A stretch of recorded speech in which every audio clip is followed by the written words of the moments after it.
Hey there, everyone. We are here for a special treat today. I'm Vickie Howell, here with Liz Gibson from Yarn Worker, and also courtesy of cottonclouds.com. Thank you for coming here to Austin, Texas, to my home studio. I am so happy to pop in.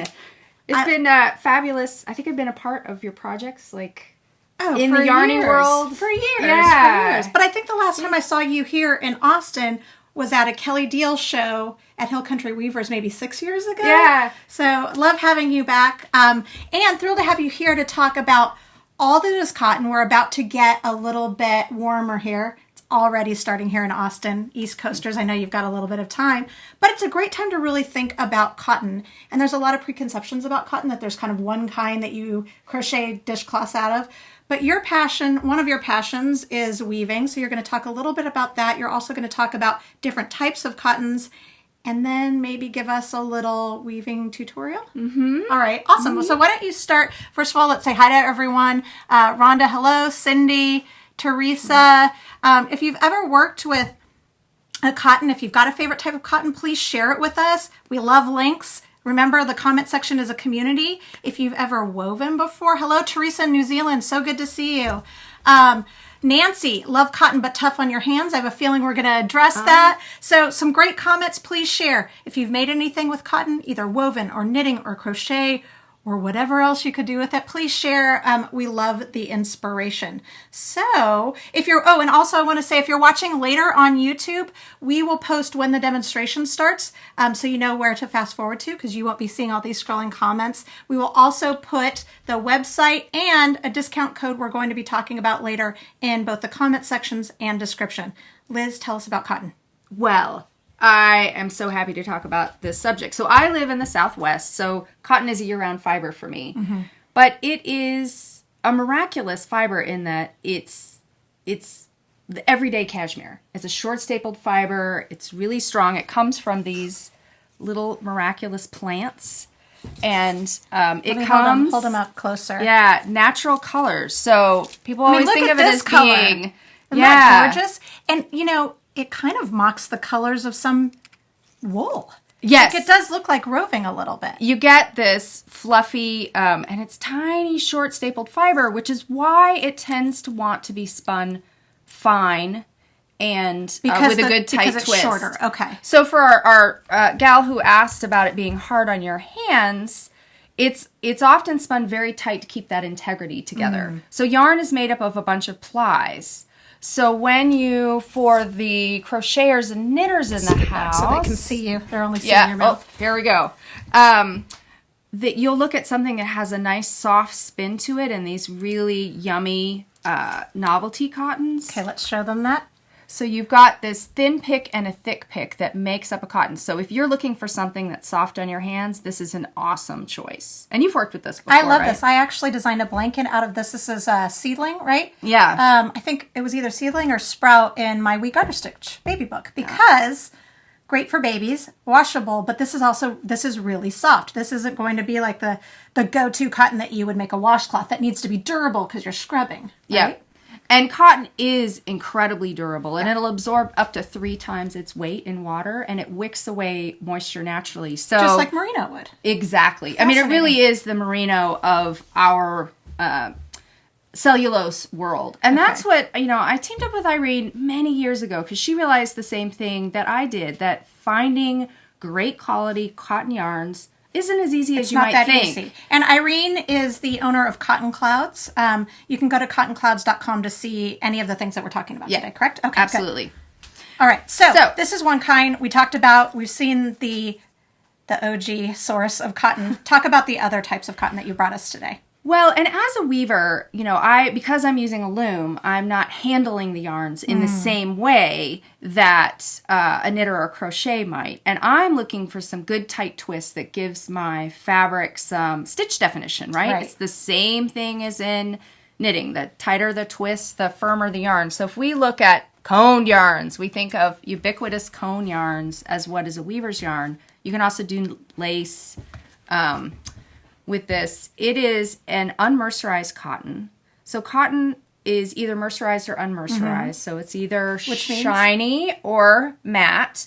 And the mercerization is where they bathe the yarn in a caustic soda. That swells, plumps up those fibers, makes them take dye better, gives it shininess, but it can also decrease the absorbability, its absorption power. Oh, so for washcloths, that's not ideal. That's not ideal. That's why you would want something like this. That's an unmercerized, soft. It actually has a relatively soft hand to it. Lots of plies, but it'll still absorb. You know, you've woven something or knitted a dishcloth and you push the water away instead of absorbing it. Yeah. So look for a yarn that's matte and not shiny. That's a when clue. you want the absorption. Yep. Okay. Yep. Matte, not shiny when you want to absorb. When you want absorption or don't want absorption or don't care as much and you want softer, shinier. Yep. Then Shinier. Then look for mercerized. Placemats, blankets, all of those kinds of things. Pillows, they make great because pillows, you know, we have them next to we're sitting. We want something that's not so hot. Yeah. It's a great yarn for that.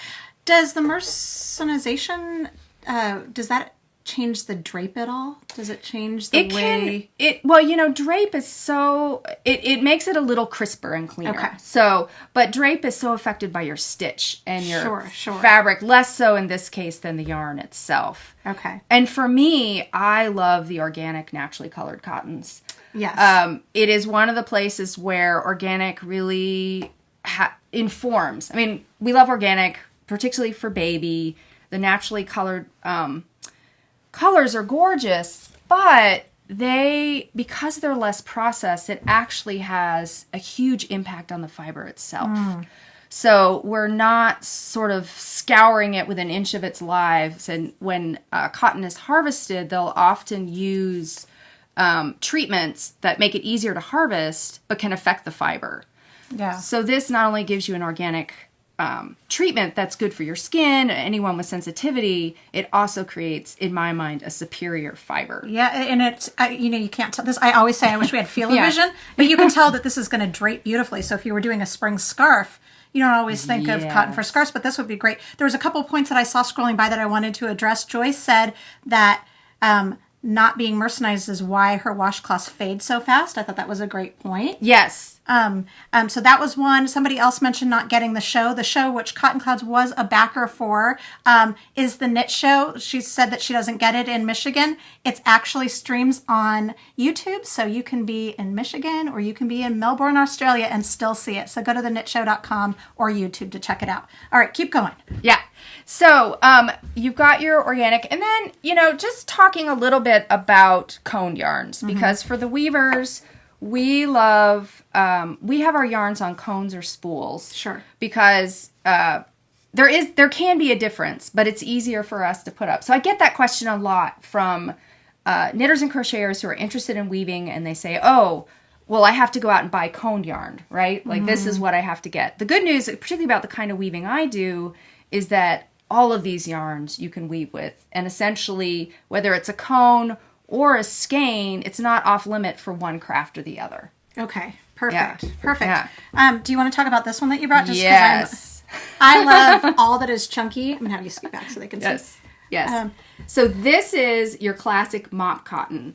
So it's unmercerized, but you look, when you look at cottons that are big and chunky, they are made up of lots of plies. Okay, so this I'm going to go in. So you can see it has a tweed look, and also you can see, well, it looks like it's a 2-ply, but they're thick. Oh, no, it isn't. Yeah, it's 4. all these singles. Yeah. Yeah, it's a bunch plied together. And this is heavy.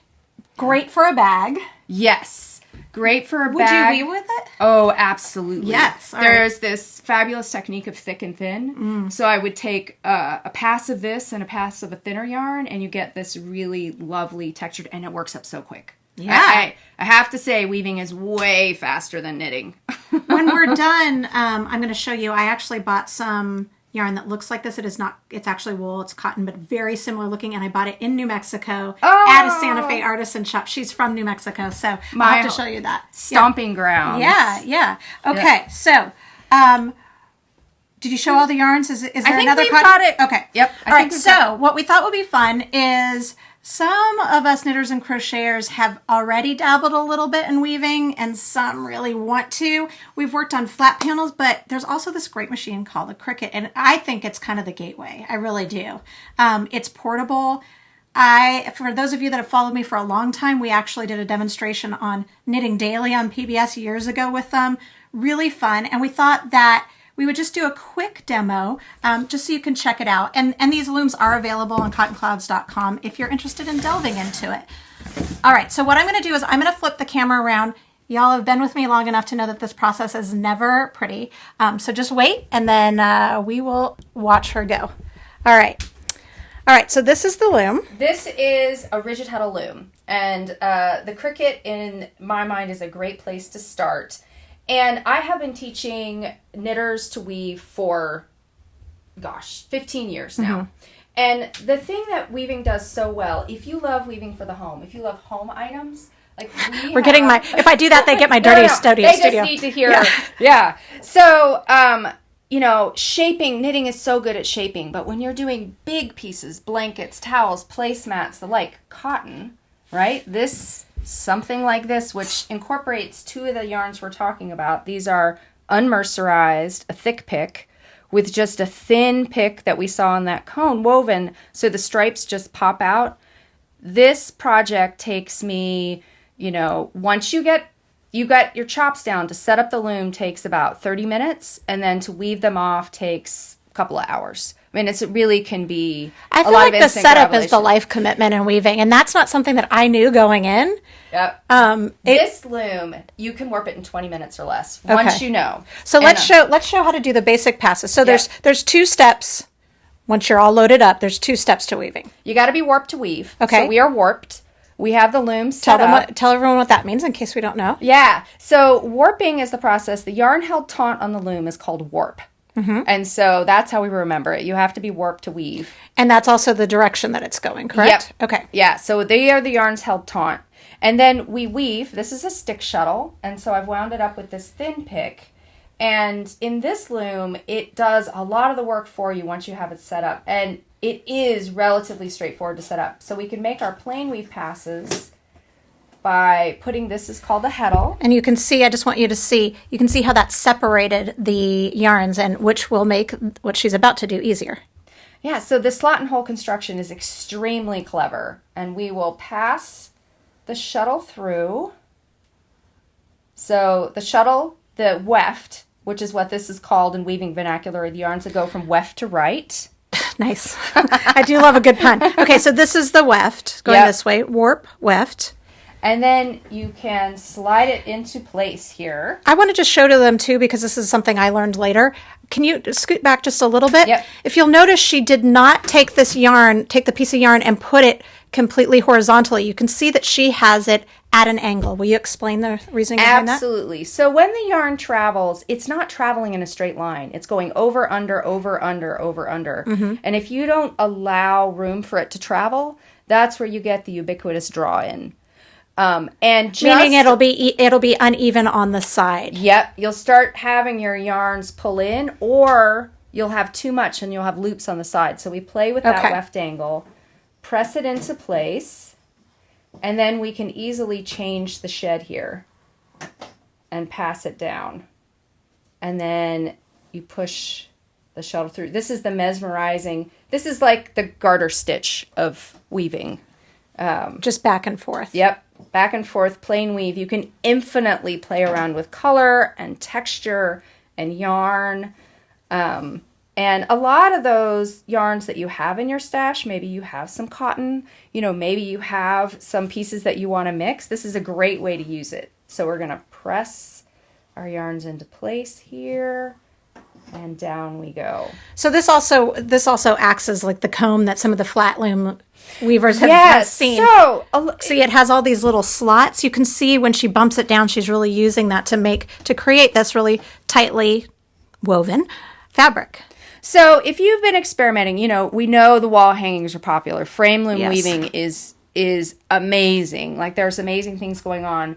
This loom, to me, breaks the balance between all handwork and all loom controlled work. Okay. So it's still work of the hand, but it does a lot of the work for me. Right. So I'm not having to do this thing every time. And this one's, I mean, pretty portable. You could take this and go work at, craft nights or whatever. It comes with clamps. We don't have them here so that it won't move on the table. So if you wanted to sit down, it could be fun. Okay, I'm going to flip the camera around again, and I want to talk about some of the things that you've brought that people can actually make if they're interested as soon as they order it. Okay. So, Cotton Clouds has put together a series of kits, correct? Yes. All right, talk about them. Let's lay it on me. I teamed up with Irene early on because she was doing some really smart things to help support weaving. So she puts together, because when you're learning something new, you don't want to make any decisions. You already got to learn this part. Honestly, you got to learn. Sometimes being busy too. Just one less decision. And she's really good at picking colors. Okay. So it's not a kit in one color. You get a variety of options, and she'll show you those pieces. So that's really great for me. I want warm tones. I want, greens. And she'll have already put them together for you. So, for instance, this is a project that's on the cover of my first book, Weaving Made Easy.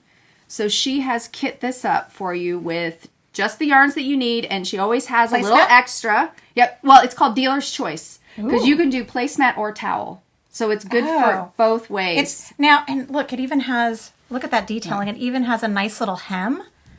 Yeah. Which I love. And I mean, you would never guess that this was handmade, which I know there's I know there's pluses and minuses to this, but it looks so professional. That beautiful. hem, though, hand hemming is the key to a finished work, and you can't buy hems like that, really. Yeah. Because they'll machine hem them, which is okay. You can machine hem; they're good, but you get that kind of work with hand. Are you doing this on the loom, or are you hand sewing? I'm hand sewing. So often when I go to knit night, I'm there with my handwork. Hemming. I mean, for the yarn workers out there, they know how passionate I am about handwork. So what does this kit come with? So you get it comes with the yarns that you need. Which are these? And these little combs. Is there another one? This one. Because you can play around and you get to make a set of your choice. So you can either make towels or placemats. And so it comes with this really nice color instructions. Yep. Or I guess for their color. And you do have to get the pattern. So if you already have the book or you already have the piece, she also sells the pattern. Okay. So she supports existing books and things that are out there. And this is really something new from her. So that's one. Do you know, before we move on to that one, do you happen to know what this retails for? I don't. Okay. I should. But no worries. But if you spend $60 on Cotton Clouds, you could go all in and get a loom, or if you just want to get a kit and some other stuff, she is offering free shipping right now. Just write free ship at checkout. Okay, so this one is great. I'm excited about this. This is a new piece from Irene. And, we talked about the benefits of organic cotton, but it's really great for baby because you really don't want for skin sensitivities, baby skins are pretty sensitive. So this is a little blanket that uses, it's a technique called log cabin or color and weave. So it's just let's take it this way. I can just go this way. So this is just the plain weave we've done with two colors, but you make it look like this seemingly complex fabric, and it's just color work, just like in knitting. It's just color work. And then it's got this really cute crocheted trim, and it's seamed together, so it's the little loom. So if we look on this side, we'll see. So this is not made on the loom that you were just showing. Yeah, it was. Oh, so see how it's seamed as a little strips? Okay, so you can see right here there's a seam, and then if you pull it, the drape is really lovely on this. Yeah.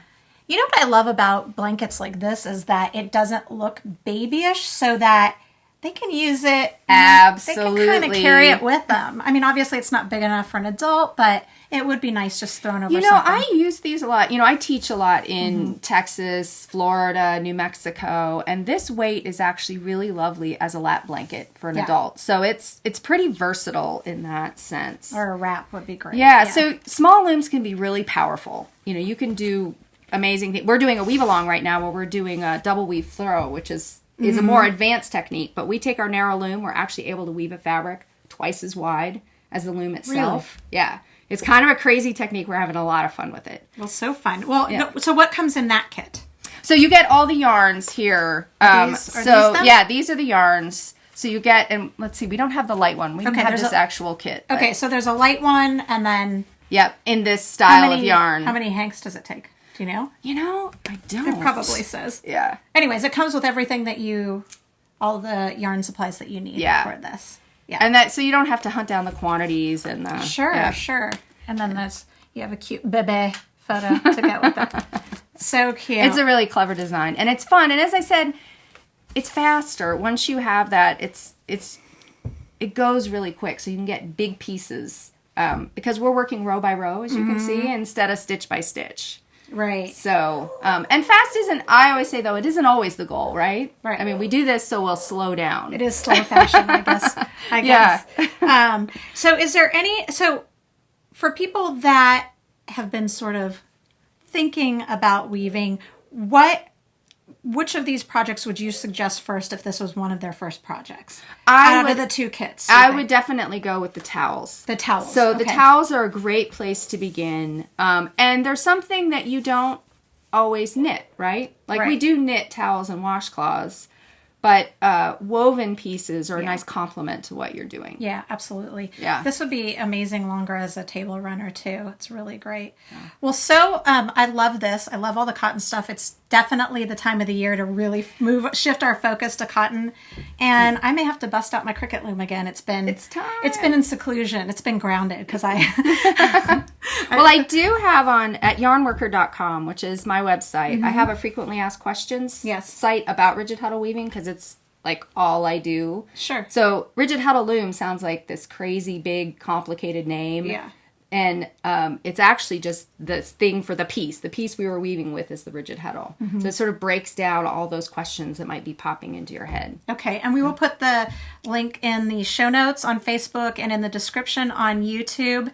Don't forget to use code FREESHIP at cottonclouds.com for if you spend $60 or more on cotton or looms or anything that you find there that makes your whole yarny heart smile. And I think we're good, right? Yeah, go cotton. Spring is coming. I promise you out there in the West Coast, it's coming. We promise. All right. Thank you so much. Or the East Coast. If there's anybody that you think would benefit from seeing this video, either for weaving or more information on cotton, please share this video.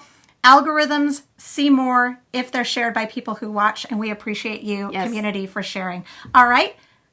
So go Knit Show Nation. I'm so happy to see you. Thank you. All right. Bye, everyone. Have a great weekend.